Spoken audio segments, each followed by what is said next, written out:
अस्सलाम वालेकुम जी। अब शेख आप लोगों के साथ हम बात करेंगे मिनी बजट और उसके फ्यूचर में आने वाले इम्पैक्ट्स को लेकर के कि क्या होंगे और उसके वजह से ये इम्पैक्ट्स की वजह से फर्दर क्या एक्शंस लेने पड़ सकते हैं और इस पे मूडीज़ की क्या रिमार्क्स आए हैं, हम उस पर भी बात करते हैं। सबसे पहले तो बजट में कुछ चीज़ें हैं, इन्होंने तमाम के तमाम एरियाज़ को या तमाम सेक्टर्स को, इंडस्ट्रीज़ को टच नहीं किया, डायरेक्टली इनडायरेक्टली किया है। वो हम किस तरह से वो अभी डिस्कस करते हैं। एक तो स्टॉक मार्केट रिलेटेड बहुत सारी डिस्कशन चल रही थी जी कि ये शायद 10% इन्होंने लगा दिया है शेयर्स की सेल परचेज पे, कि उस पर 10% एडिशनल टैक्स चार्ज किया जाएगा। लेकिन हकीकतन ऐसा नहीं है, वो स्टॉक मार्केट रिलेटेड नहीं है। वो इसलिए नहीं है, या तो ये प्राइवेट कंपनीज के शेयर जो एक दूसरे को मर्जर एक्विजिशन की सूरत में करते हैं, या तो वो होंगे, उस सूरत में होगा, या फिर ये होगा कि जो लिस्टेड सिक्योरिटीज हैं स्टॉक मार्केट की, वो एनसीसीपी उसके अलावा, एनसीसीपीएल के अलावा कोई क्लियरेंस होती है स्टॉक मार्केट या रेडी मार्केट के अलावा, और एनसीसीपीएल की क्लियरेंस के अलावा कोई मार्केट में ट्रेड होती है, ये उस पर लगेगा 37A।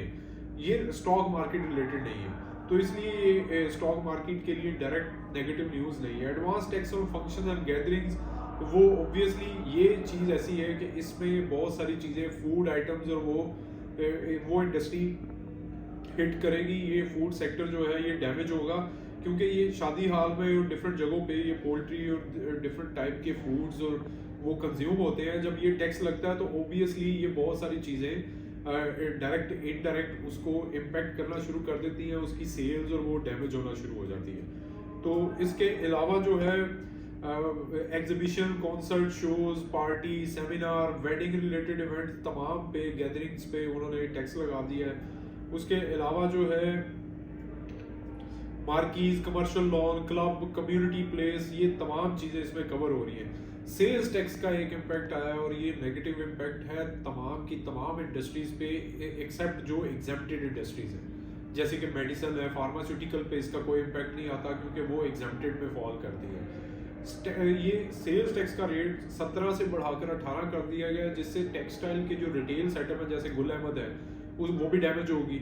उसके अलावा ये निशात मिल की भी रिटेल्स हैं, रिटेल आउटलेट्स हैं, वो भी डैमेज होगी। ओवरऑल तमाम की तमाम सेक्टर्स इसमें किसी ना किसी तरह से डैमेज हो जाते हैं। वजह यह है कि सिर्फ 1% का फर्क नहीं होता, वजह यह है कि डिफरेंट स्टेजेस पे ये 1% ऐड होता है, तो अल्टीमेटली इसका इम्पैक्ट आएगा को तकरीबन 8 से 10%। प्राइसेस कम से कम इंक्रीज होती है नेचुरली, बाकी लोग अपनी आर्टिफिशियली इंक्रीज करके मजीद डैमेज कर देते हैं। तो इस वजह से ये एक बड़ा नेगेटिव फैक्टर है। थर्ड स्केड्यूल वाली आइटम्स पे उन्होंने कहा है जी कि फर्दर वो बताएंगे कि क्या रेट होगा और रिटेल प्राइस के थ्रू नोटिफिकेशन आएगा। एट्थ स्केड्यूल आइटम्स में मेन प्रॉब्लम आएगी, 17 से 18% कर दिया है लोकली प्रोड्यूस्ड कोल, और आगे स्टेटमेंट चल रही है कि हमारी जो सीमेंट और स्टील इंडस्ट्री है उसके लिए लोकली जो प्रोड्यूस्ड होगा ना कोल, उसको कंज्यूम किया जाएगा, तो इसलिए ये सीमेंट सेक्टर के लिए ये प्रोडक्ट के हिसाब से भी डैमेज होगा। 9 स्केड्यूल आइटम्स में मोबाइल फोन्स, ये आपके नॉलेज में होगा, एयरलिंक मेनली ये बनाती है, और एयरलिंक लिमिटेड जो है उसको ये काफ़ी सारा डैमेज होगा। उसकी जो 1% से 7% तक की जो कॉस्ट है मोबाइल फोन्स की, वो रेट एक स्लैब बना हुआ है, स्लैब के अकॉर्डिंग 1 से 7% का कॉस्ट का इंक्रीज होगा। इसके अलावा फेडरल एक्साइज ड्यूटीज हैं, वाटर और ये रेटेड वाटर, सिगरेट्स, इसके अलावा जो आपके कुछ हैं वेजिटेबल, ग्रेन्स, फ्रूट्स, और इसके जो बने होते हैं जूसेस, उन पे इम्पैक्ट आएगा। उसके अलावा जो है ये सीमेंट के लिए एक अनदर है जी, ये फेडरल एक्साइज ड्यूटी ₹1.5 पर केजी से बढ़ाकर ₹2 पर केजी कर दी गई है, जो कि आधा रुपया बनता है 1 केजी का। तो 40 किलो वाली जो बोरी है, 40 किलो पे आप समझ लीजिए कि ₹20 एडिशनल ये ड्यूटी भी ऐड होगी। तो यकीनन ऑलरेडी ये बहुत एक्सपेंसिव हुआ है जो आपका बिल्डिंग या कंस्ट्रक्शन मटेरियल है, तो उसको भी डैमेज किया जाएगा। शुगरी फ्रूट, जूसेस, सिरप्स, ये जो क्विज है उस पर भी डैमेज आएगा। उसके अलावा जो दूसरे आपके अगर थोड़ा सा देखेंगे, नेशनल फूड्स भी अब आहिस्ता आहिस्ता ये बेवरेजेस और इसमें किसी ना किसी तरह कवर करना शुरू कर चुका है, ये भी डैमेज होगा। ट्रैवलिंग पे आपके काफ़ी सारे जो उन्होंने कर दिया है बिजनेस और फर्स्ट क्लास के लिए एग्जिस्टिंग 50,000 से इसका स्लैब बना दिया है। Higher of 20% of the gross amount of ticket or 50,000 वो बिजनेस क्लब और जर्नी के लिए जो है पैसेंजर के लिए वो इन्होंने ऐड कर दिया है। तो ओवरऑल देखा जाए तो इससे एक इन्फ्लेशनरी इम्पैक्ट आएगा, लेकिन इसका शायद उस तरह से ना आता। दूसरी साइड पे रात को पेट्रोल की प्राइसेस 22 रुपये तक बढ़ा दी गई हैं। और पेट्रोल एक ऐसी चीज़ है, तमाम इंडस्ट्रीज किसी ना किसी तरह अपनी चीज़ें एक जगह से दूसरी जगह पहुंचाने के लिए या एक जगह से दूसरी जगह से उसका रॉ मटेरियल खरीदने के लिए दोनों स्टेजेस पे बहुत ज़्यादा कंज्यूम होता है और ये डैमेज करता है।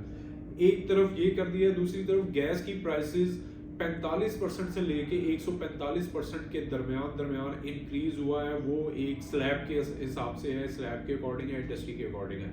उसका इम्पैक्ट ये है कि जी आपके सीमेंट स्टील वो बहुत बुरी तरह डैमेज होंगे। टेक्सटाइल में ये बहुत ज़्यादा कंज्यूम होता है और अल्टीमेटली ये केमिकल सेक्टर भी इसमें डैमेज होगा। इस वजह से अगर देखा जाए तो गैस की वजह से और पेट्रोल की प्राइसेस की वजह से एक बेबहा किस्म की इन्फ्लेशन आने का चांस है, जो कि लास्ट जो रिपोर्ट आई थी उसमें तकरीबन 28% कहा गया था। लेकिन अल्टीमेटली मैं आपको बता दूं वो 28% नहीं था। उसमें अगर आप डिटेल में जाके देखें, चावल की कीमत उस वक्त 190 रुपये के हिसाब से रखी हुई थी। आटे की कीमत भी तकरीबन 10-12 रुपये केजी कम शो करके उसके हिसाब से इन्फ्लेशन कैलकुलेट की गई थी। अगर आप एक्चुअल रेट के हिसाब से कैलकुलेट करेंगे तो पिछले मंथ में जो डाटा आया था उस वक्त भी आपकी तकरीबन 35 से 36% इन्फ्लेशन होगी। और अब के ये प्राइसेस बढ़ा के ऑलमोस्ट 40% क्रॉस कर सकता है अगर ये रियल टाइम पे रियल डाटा को इनकॉर्पोरेट करके किया जाए। इसका दूसरा इम्पैक्ट अब ये आएगा कि जब इन्फ्लेशन बढ़ती है तो IMF की ही फर्दर कंडीशंस होती हैं कि आपने मॉनेटरी पॉलिसी टाइट करनी है।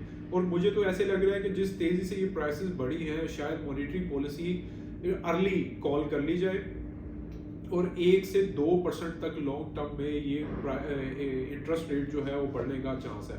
जब 1 से 2% इंटरेस्ट रेट बढ़ेगा आपके तमाम सेक्टर्स स्टॉक मार्केट पे जो रजिस्टर्ड है खास तौर पे और वैसे भी जो अनरजिस्टर्ड है तकरीबन तमाम बिजनेसेस बहुत ज़्यादा डैमेज होंगे। अल्टीमेटली ये एक्सपेंशन की पॉलिसी तो ऑलमोस्ट पहले ही 6-7 महीने से ख़त्म हो चुकी है। अब प्रॉब्लम आया करेगी कि जॉब अनएम्प्लॉयमेंट कैसे बढ़ेगी। टेक्सटाइल में 70 लाख एम्प्लॉयज़ जो हैं वो अपनी जॉब से हाथ धो बैठे हैं। ये एक प्रॉपर डाटा है, रिसर्च रिपोर्ट्स हैं और आगे आप देख सकते हैं कि क्या बनेगा। एक और इशू चल रहा है वो ये है कि ये इलेक्ट्रिसिटी की प्राइसेस और गैस की प्राइसेस जो कि पहले कुछ एक कंसेशन दी गई थी टेक्सटाइल सेक्टर को या 5 एक्सपोर्ट ओरिएंटेड सेक्टर्स को, अब वो तमाम सेक्टर्स पे भी प्राइसेस इंक्रीज हो चुकी हैं, तकरीबन डबल की जा रही हैं या एटलीस्ट जो एक बात चल रही है 10 रुपये तो कम से कम बढ़ेगी। उसका इम्पैक्ट ये होगा कि आपकी जो टेक्सटाइल एक्सपोर्ट है वो इंटरनेशनल मार्केट में कंपेटिटिव नहीं रहेगी। और उन्होंने पहले ही अनाउंस कर दिया, एप्टमा और पाकिस्तान टेक्सटाइल एक्सपोर्टर्स एसोसिएशन ने अनाउंस किया हुआ है कि हो सकता है कि हम बहुत जल्द अपनी ये पंजाब की इंडस्ट्रीज फौरी तौर पर बंद कर सकते हैं। तो इस हिसाब से आप अपनी इन्वेस्टमेंट और अपना जो लॉन्ग टर्म स्ट्रेटजी है उसको प्लान करके चलें। चैनल सब्सक्राइब कर लें। इससे पहले मैंने बहुत सारी इन्वेस्टमेंट स्ट्रेटजीज और शेयर्स के बारे में डिटेल्स अपने यूट्यूब चैनल पे ऑलरेडी भी अपलोड कर दी हैं, आप उनको भी देख सकते हैं। Keep sharing, keep subscribe.